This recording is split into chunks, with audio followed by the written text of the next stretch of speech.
Mataji,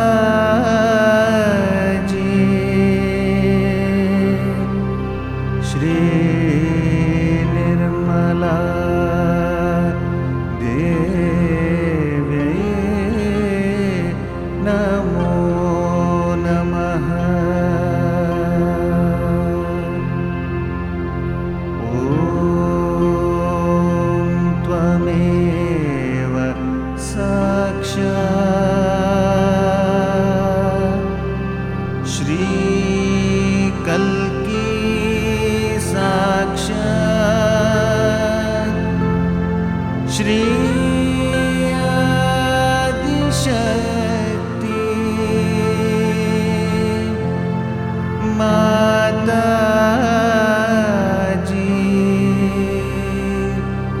Shri Nirmala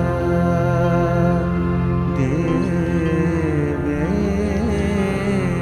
Namo Namaha.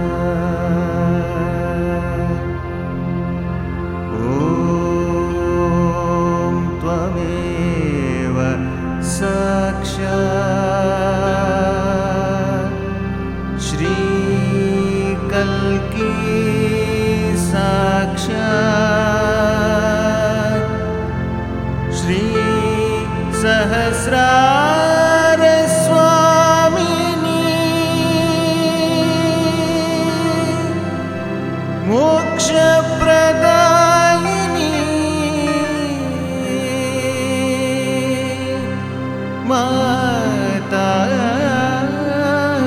Mataji, Shri Nirmala Devi Namo Namaha.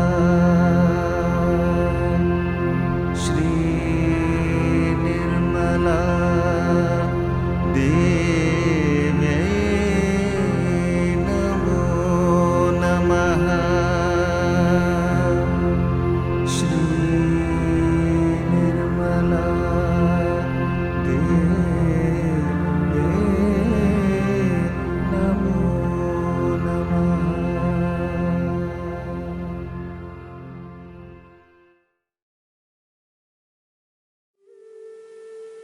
Keep your eyes closed.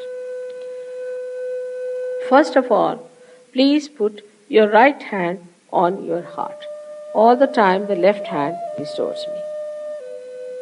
Now, here you have to say, in your heart, with all sincerity, Mother, am I the spirit? Ask the question 3 times in your heart. This is a very fundamental question.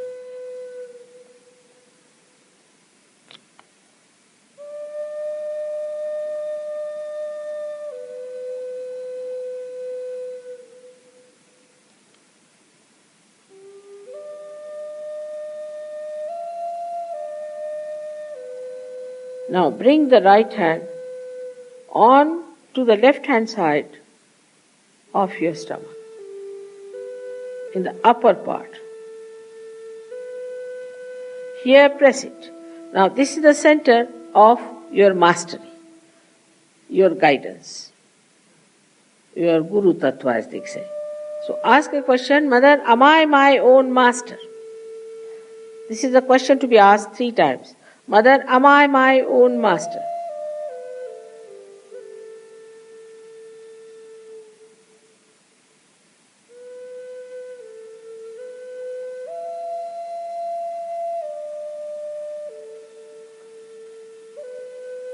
Now, bring your right hand down below, in the lower part of the abdomen. Now, this is the center from which all the divine work is done. All the pure work is done. So to ask 6 times, because this center has got 6 petals. Mother, please give me pure knowledge. 6 times you just ask. As a result of this asking, the Kundalini starts getting awakened.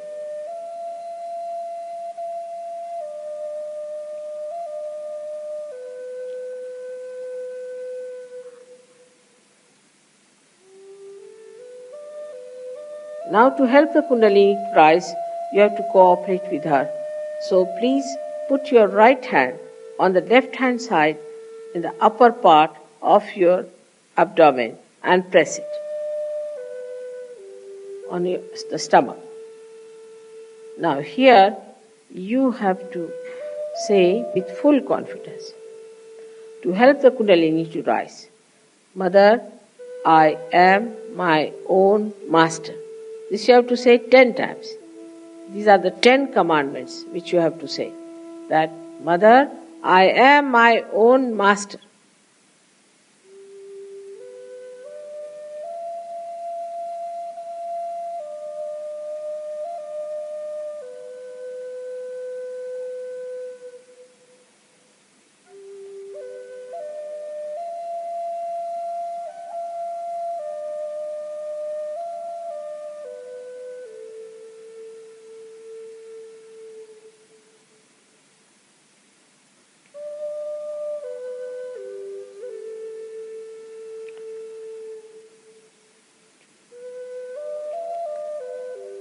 Now, 10 times with full confidence. Now, please raise your right hand to your heart.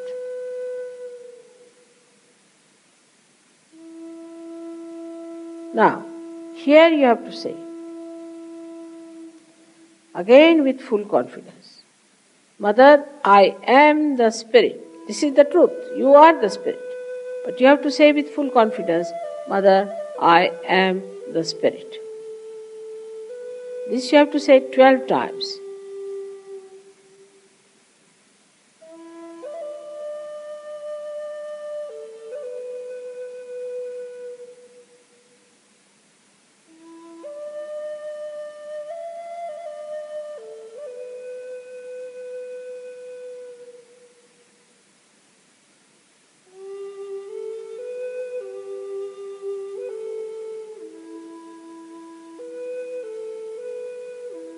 Now one has to know that God Almighty is the ocean of love. But above all, He is the ocean of forgiveness. So He forgives. Whatever wrong you do, He forgives. So don't feel guilty and put your right hand across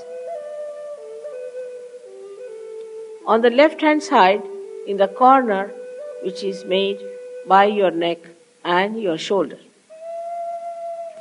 Now here you have to say, again with full confidence, 16 times, Mother, I am not guilty. Please say it.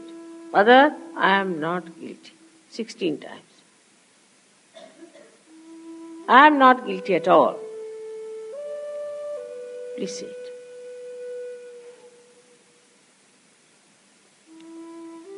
Please say it.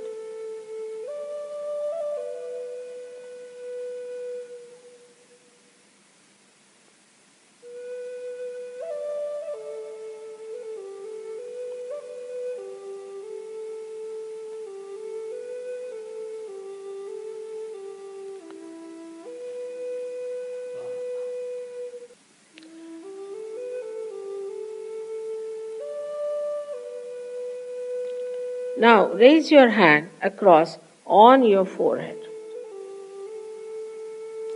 And it's a very important center. Here you have to say from your heart, Mother, I forgive everyone. Please say it from your heart. How many times is not the point. Mother, I forgive everyone. Now some would say that it's very difficult to forgive. But it's a myth that we do not forgive or we forgive. We do not do anything in both the cases. But if we don't forgive, then we play into wrong hands.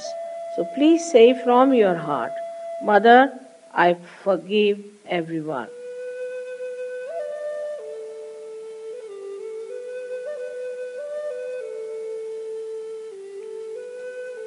Now please take your hand on the back agya, the same center, on the back side of your head and allow your head to rest on it and push it back a little bit. Now, here you have to say, for your satisfaction, because you always feel guilty, that, O Divine, if I have done anything wrong, please forgive me.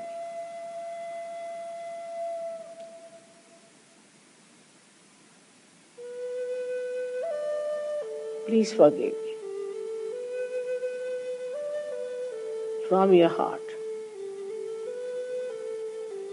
Stretch your hand fully and put your center of your palm on top of the fontanelle bone area, which was a very soft bone in your childhood.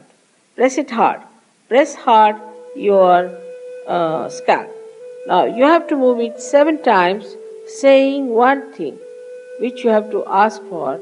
Mother, please give us my self-realization, because I cannot force on you. So you have to ask for it. 7 times, press it hard and move it 7 times, very hard. Slowly, saying that.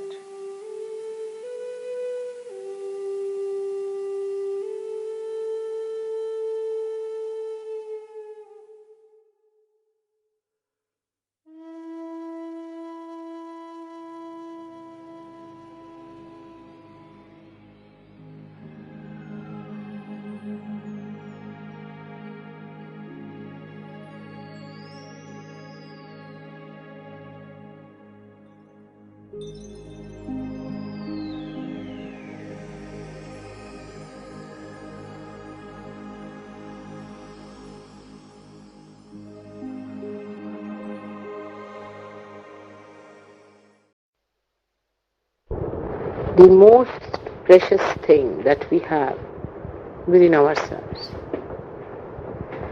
the preciousness of your spirit, is immeasurable, and that's why it is called as a thing of eternal value, because it is infinite. You cannot measure.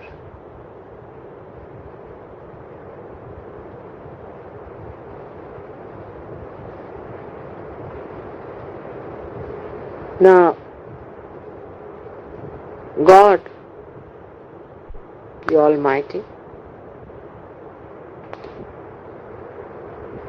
we say, is Sat Chit Anand. Sat means the truth. The truth we understand in human terminology is relative. But the Sat I am telling you is the absolute from where all the relations start. Example, I'll tell you how to understand.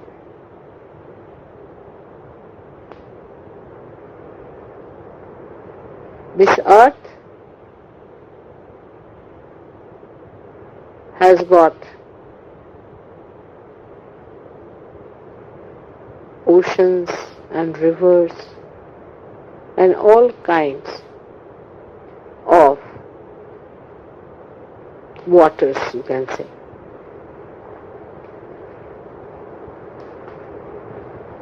But earth is enveloping all of them.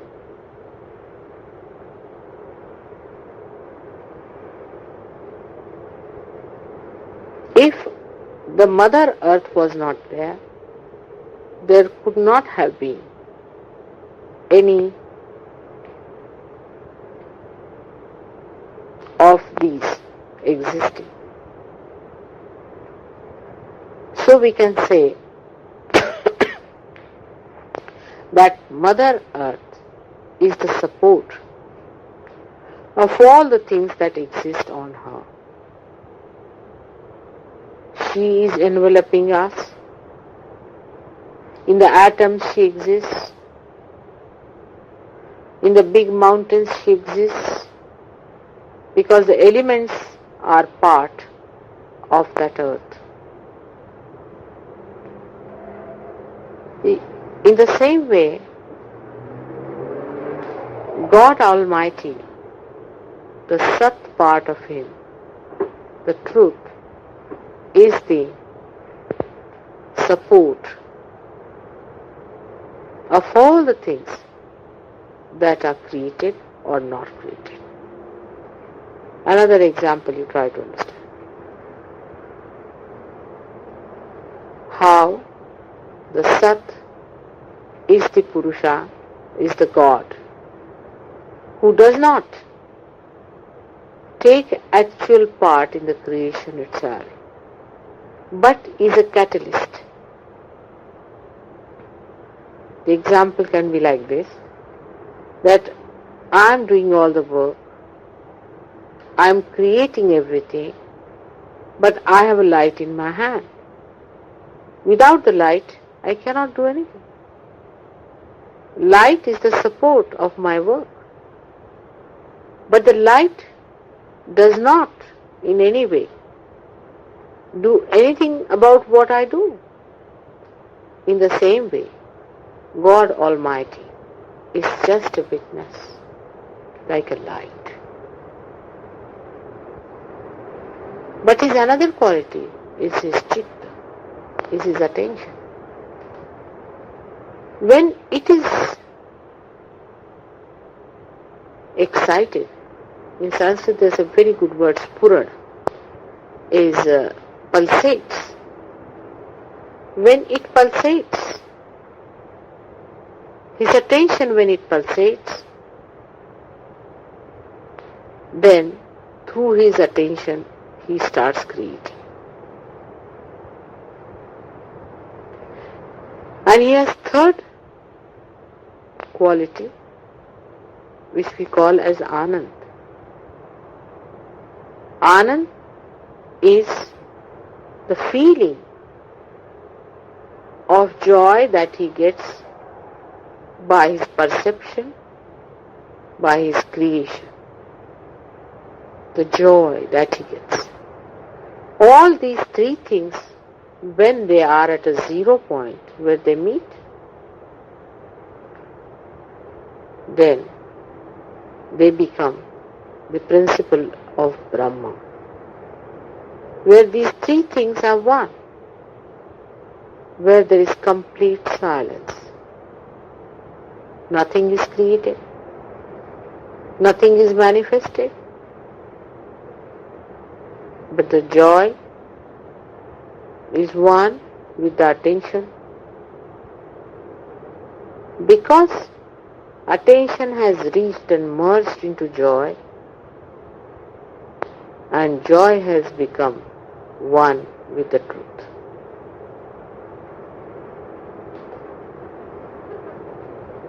This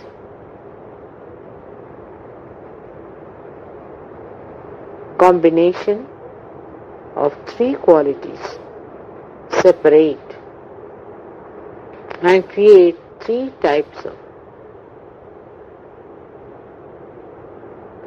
phenomena. The Anand, the joy,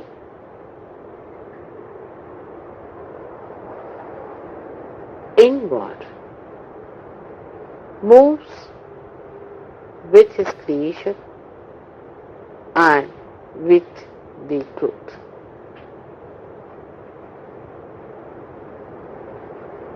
When the joy starts moving with the creation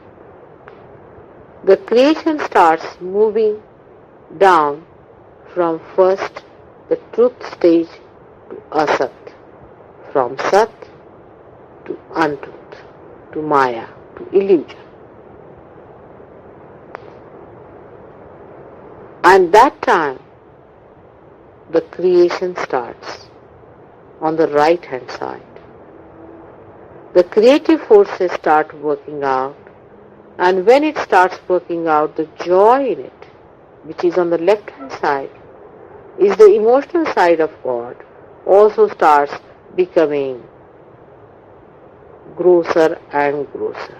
The creation starts becoming grosser, and the joy in it also starts becoming grosser. And the Sat, the light of God, also starts becoming grosser and grosser and grosser, till they reach a stage where there is, we can say, a complete darkness of Tamoguna, the complete creation of the creativity, and the complete sleeping of the joy element. Clearer? You understand now Mahakali, Mahalakshmi, Mahasaraswati. That's why Christ said, I am the light. Because he represents the Sat, the light of God. And light of God becomes absolutely gross, dormant, dead when it reaches the seventh stage of creation. All these things go deeper and deeper, becoming grosser and grosser. That's one part of the parabole. Now the another part of the parabole starts when you are ascending back to God Almighty. That grossness now gradually starts becoming higher and higher, subtler and subtler, and finer and finer. In that refinement, you find ultimately the light works for the evolutionary process. Gradually, the grosser parts start becoming enlightened. You find the lower animal is not that much enlightened as the higher animal is. Gradually, even the joy starts becoming subtler, and we can call it beautiful. Human joys are much more beautiful than that of animals. So the joys also start changing their manifestation. In the sense, you start seeing more and wider range of joy comes into your hand. For example, to a dog, beauty has no meaning. Decency has no meaning. So at a stage when you are a human being, to that extent you develop your Sat, which is awareness. To that extent you also develop your joy, and to that extent you also develop your creative action. Now you see how the creativity of God passes into the hand of man when he turns round. How the joy of God passes into the hand of man, and how his light comes into the heart of man as spirit. It's beautiful. And at that stage, when you have become a human being, people say human beings have a soul. Not that others do not have, but the light starts burning in a human being only. Because of that light, we talk of religion, we talk of God, and we talk of eternal things. But it's a very precarious stage, that is to be human beings. Because at this stage, you have to jump only a little bit that side, while you start jumping this side and that side. Because this jumping is not possible unless and until the awareness reaches that stage where you become independent, and in that independence you find your own glory. This is the position. Because your glory cannot be yours unless and until you are independent. As long as you are slaves or under bondage of something that is gross, how can you enjoy that eternal joy that is within you? So it is for you to expose yourself more to that joy by opening out yourself more and more, getting subtler and cleaner, so that you feel that joy.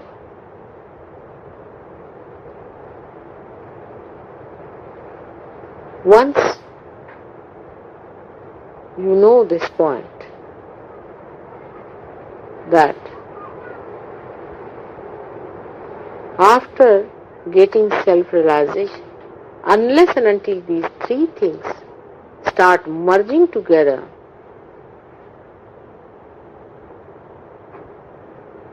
you cannot feel that you have established yourself. The joy within you must be felt through your awareness, otherwise you cannot feel it. Supposing you had no eyes, how can you see? If you were not aware to see me, how will you feel me? If you are not aware to feel me, how can you see me? If you are not aware to hear me, how can you understand me?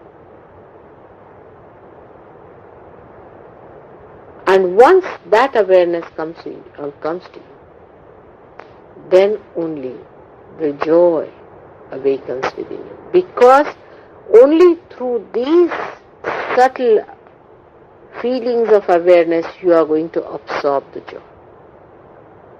As just now you felt him and you said, oh, what a beautiful thing it is. You felt very happy. You are feeling the joy of this creation that is taken. And man is the summit of creation. But only the crowning part is such a little thing. Very little it is. It's a very little distance. It crosses in no time. But only thing is that these three things have to be combined. And that's why I find that even you get realization, you do not feel the silence because you have not become the light. You do not feel the joy because you have not become the Anand. That is the left side of yourself. In everything there is joy. As human being only you start seeing joys in the patterns. You see a tree bark, you open it out, you see the patterns. You call it the veneer, you call it the roughness and the smoothness and the harmony of it. You start seeing in the matter the joy of its creation. But now, after realization, you start feeling the joy of creation. The summit of creation is the human being. And that's why for a Sahaja, you must realize that if he tries to be, say, friendly or interested or involved in a person who is at a lower level, he can never get joy from that person. Only thing what he can do is to raise that person higher to his own level and make him also feel the same joy as you are getting. Supposing a man who is an artist marries a blind girl, what's the use? She cannot enjoy the art created by this man. In the same way, if you are interested, say, in your family people, in your relations, in your friends, the first thing and the highest and the greatest thing that you can give is to give them self-realization, means the joy of your spirit. Expose them to the joy of their spirit, which is the most precious thing. And this is the reason why people flicker and they fiddle and they feel uneasy. They lose their joy very easily at the small thing that has passed away, finished. It's like the ocean before you. And I am there and I want you all to come into and enjoy. It is all for you. The whole thing was created for your enjoyment. You have to become subtler and subtler. We are wasting a lot of time here on very gross things. You have noticed it.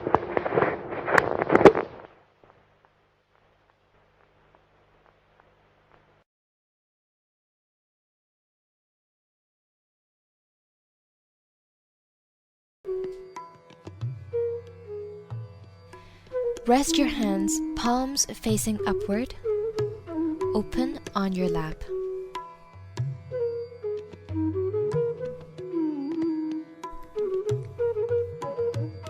In this meditation, we will continue practicing how to allow our Mother Kundalini to raise our attention beyond our thoughts. We will practice how to enter into thoughtless awareness. We will also meditate on the principle of self-mastery and ask our Mother Kundalini to enlighten this principle within us. Let us put our right palm on top of the head, on the fontanelle bone, where the seventh energy center, the Sahasrara chakra, is located. This will help us to fix our attention here.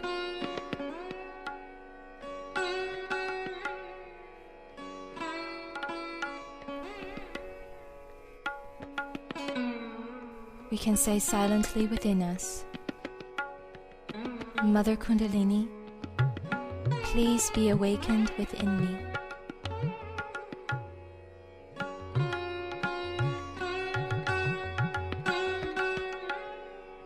Mother Kundalini, please make me thoughtless.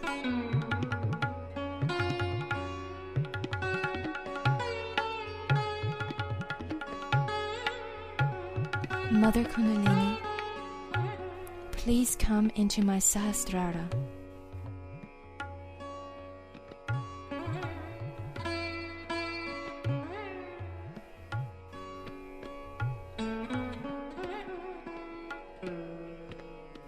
Keeping your attention on the Sahasrara, when you are ready, you can slowly put your right hand back on your lap.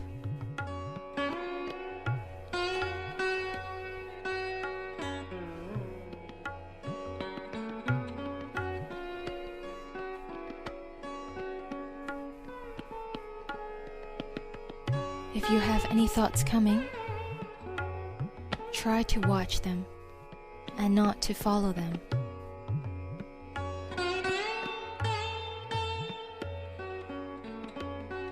You can say to these thoughts, not now.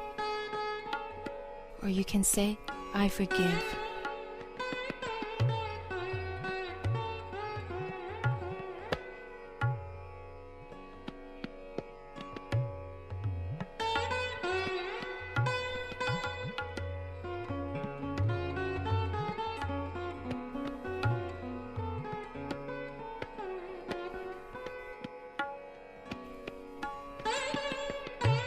Every time you breathe out,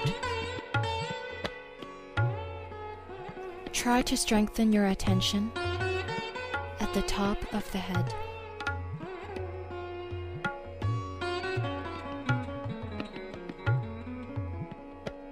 Stay relaxed and remember that the Mother Kundalini is doing everything.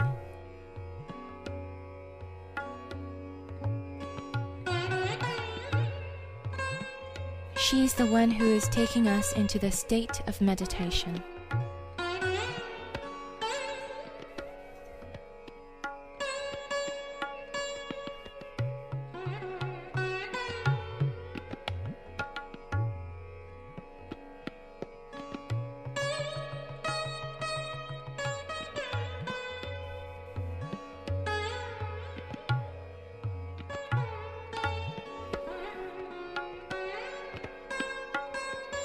Let us put the right hand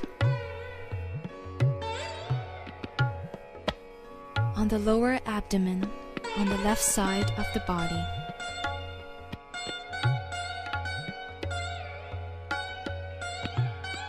This is the energy center of our pure desire and pure knowledge about ourselves.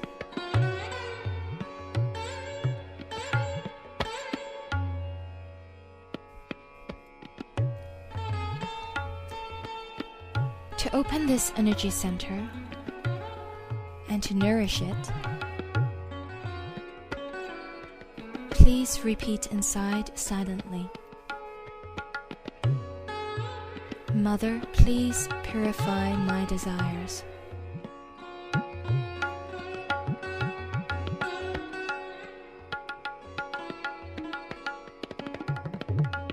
Mother Kundalini,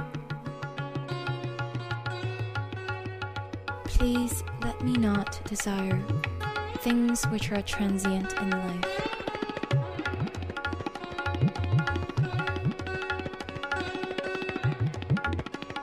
Please help me to seek my spirit.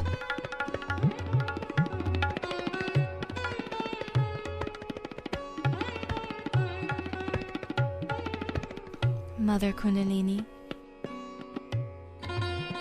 please purify my desires.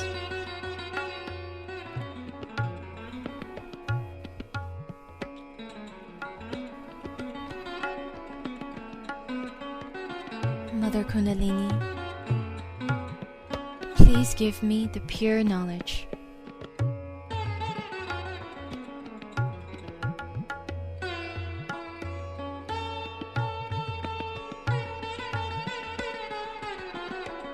Let us keep our attention on the top of the head in the Sahasrara chakra.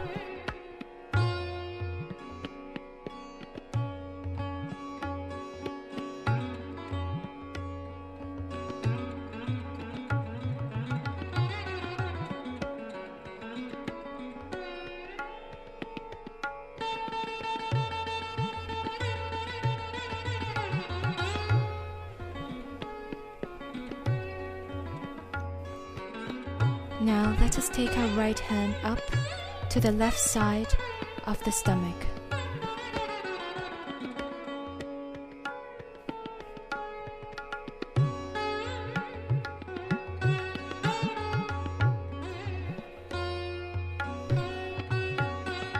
This is the center of our self-mastery.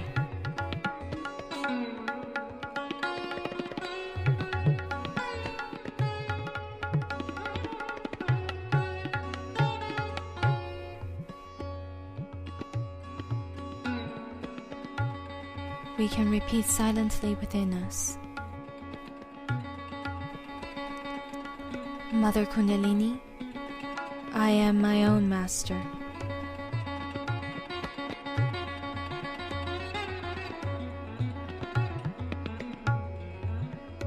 Let's keep our attention on the top of the head in the Sahasrara chakra.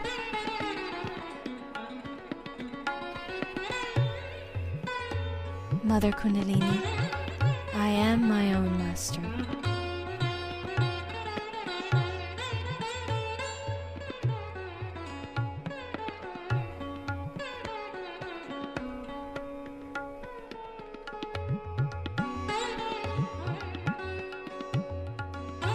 Keeping your attention in the Sahasrara,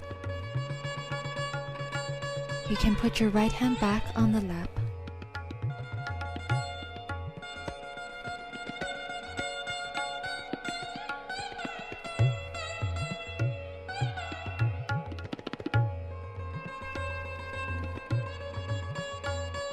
Feel relaxed inside and allow the Mother Kundalini to raise your attention beyond your thoughts.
Though your kundalinis rise very high, I have seen that. But the progress is not that all right. Now Ray has been to India. He'll tell you what sort of people we have in India and how they have progressed themselves. Now, as I said, the main problem of our country is lethargy. And lethargy is something we have to overcome somehow. And this lethargy is actually a satanic force. It's not lethargy only of the matter that comes from material domination on the spirit, but it is really satanic because it stops your progress and is to be avoided. And to get out of it, one has to be really alert about it, how it crawls onto you. Krishna has put the worst vice in the whole world is alasya, means lethargy. Alasyo pijayate. Everything comes out of alasya.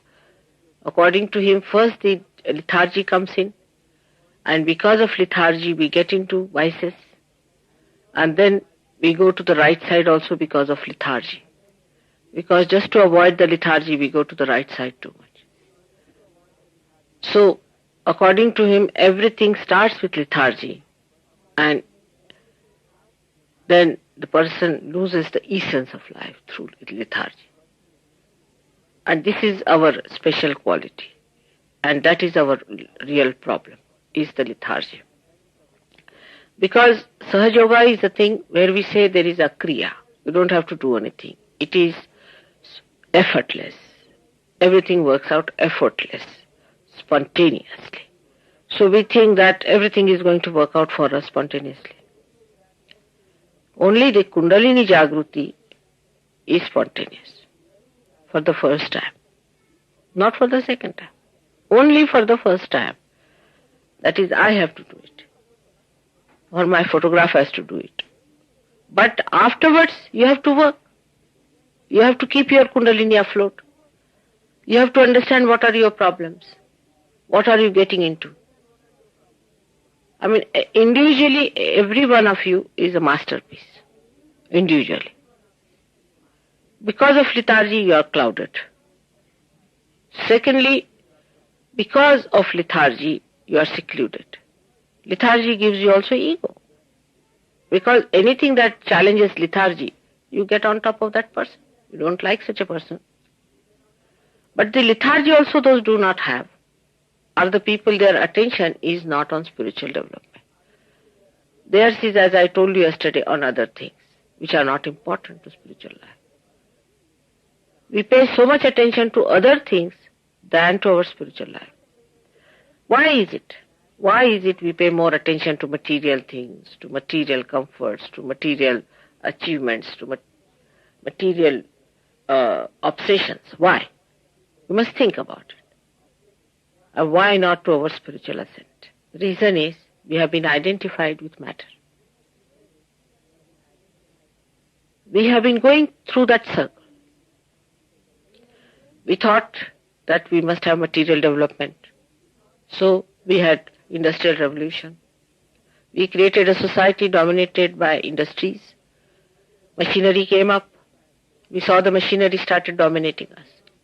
We wanted to misidentify from that machinery. Machinery has also given us lethargy.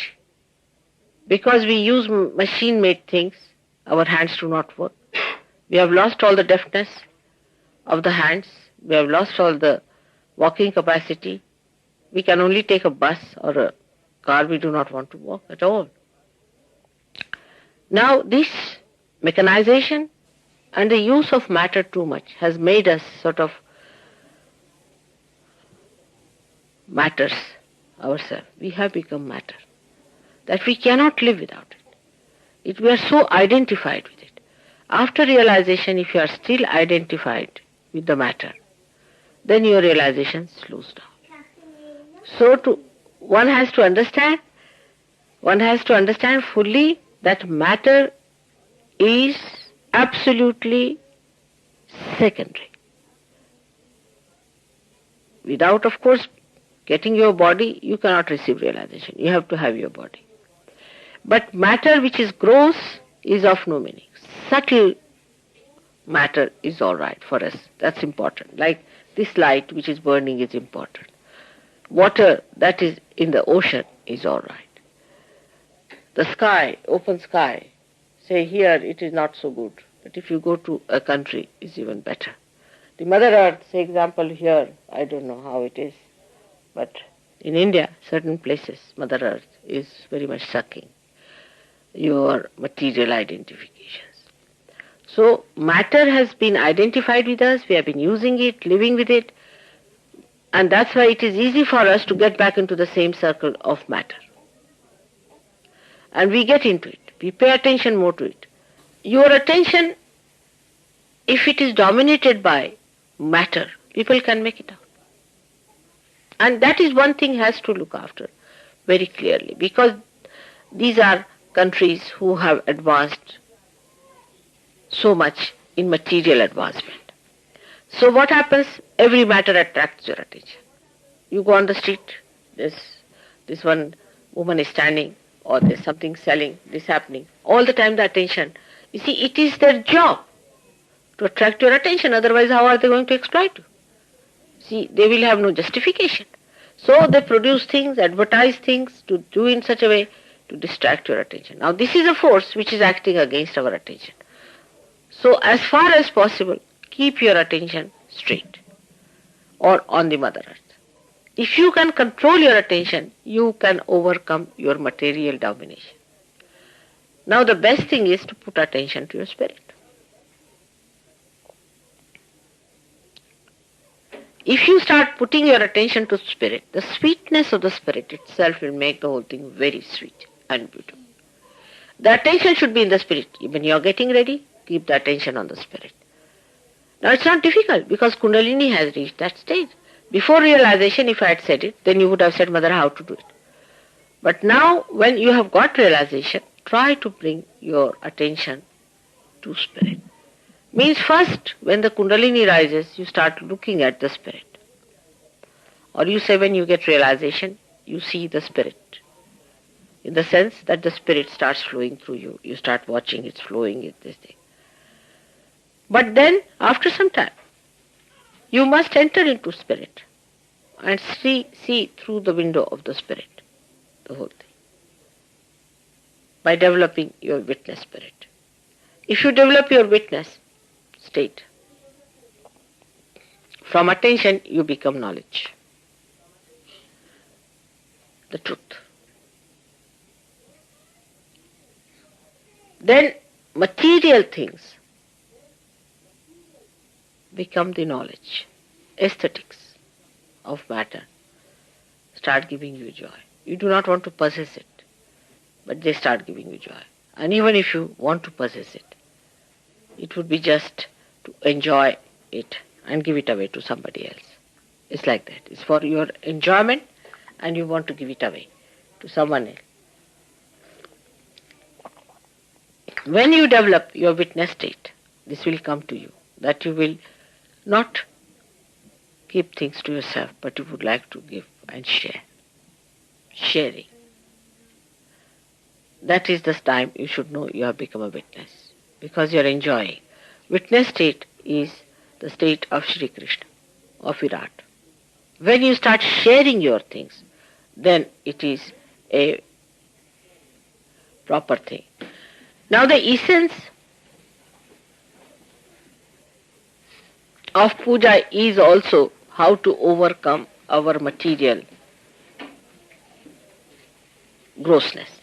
Puja is nothing but is how to overcome our material grossness. When we want to have a matter to ourselves,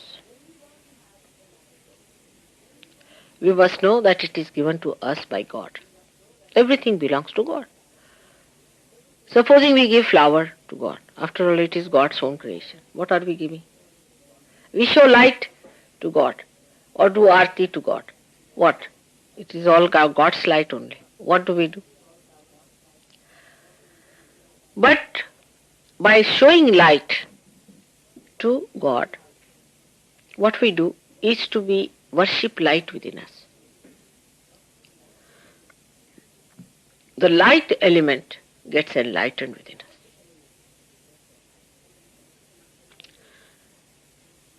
The light element is here on the Agya. When you do arti or when you put light before God, when you show light to God, the light element within you gets enlightened. When you give flowers, Muladhara gets enlightened. When you get honey, then your attention gets enlightened. So why we give it to God? After all, God doesn't need anything. But God is the enjoyer. You are not the enjoyer. You cannot enjoy. Enjoyer is God. In you, when God is there, that enjoys, that is the spirit. So whatever pleases your spirit is used in the puja to be given. Now you give rice. All these things are discovered that you give rice to the Devi. Rice should be put in her lap. Now what is rice? A little rice to a Devi. Is by putting rice in you the satisfaction of getting food, or food that gives you satisfaction is enlightened.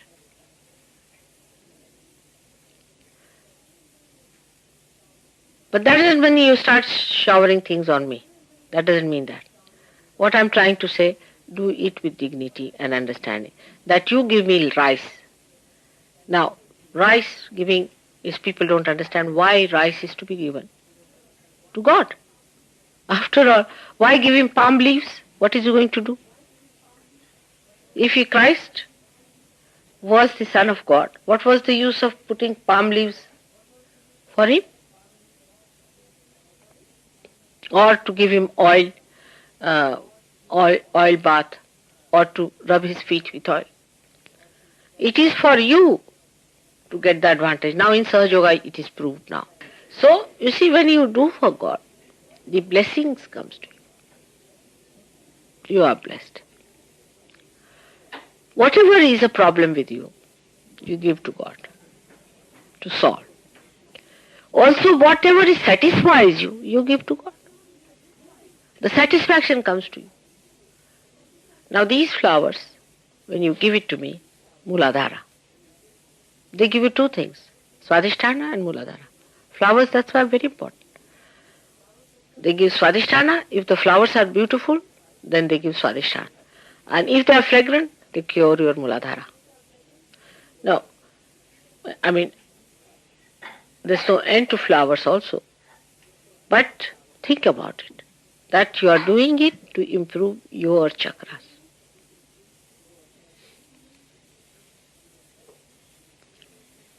Then other things that are used, like say ghee. Ghee is used. It is for Shri Krishna is very fond of ghee and butter, because these vibrations have to go to you. So I prepare vibrations here as an antidote, and they have to flow. It's a very subtle thing to understand. To move from gross to spirit, this is the thing by which you move. Because first you enlighten your chakras. By enlightening your chakras, your deities get happy, prasanna. By making the deities happy, you get a passage for the kundalini to pass through. By making the passage for the kundalini goes up. And then your attention starts becoming one with the spirit. It is step by step. You move from matter to subtler matter, from subtler matter to your chakras, from chakras to deities, from deities to the spirit. Then spirit enjoys itself. So there you do not have to do anything. Just give your spirit to spirit.